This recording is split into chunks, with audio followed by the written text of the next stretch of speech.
দেখতে পাচ্ছ বন্ধুরা, কৃষ্ণপাড়ার গ্রাম রাস্তার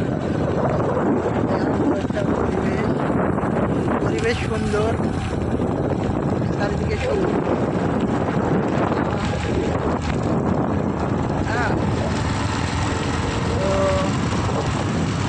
বলতে গেলে এখন দুদিনের রাস্তাটা শুকিয়েছে, রাস্তা খুব ভয়াবহ দুর্ঘটনা ছিল রাস্তাতে। তোমাদেরকে দেখাবো 1000 বছরের পুরাতন বট গাছ। দেখতে পাচ্ছ যে এটা 1000 বছরের পুরাতন বট গাছ। হ্যাঁ, আর তুমি দেখবা, ক্যামেরাতে দেখো, মেলা কিছু দেখতে পাবে। ব্যাক সাইডে যে একটা জালঙ্গির এসপি গ্যাস কাউন্টার, তো এখানে ফর্ম ফিল আপ করলে গ্যাস পাবে।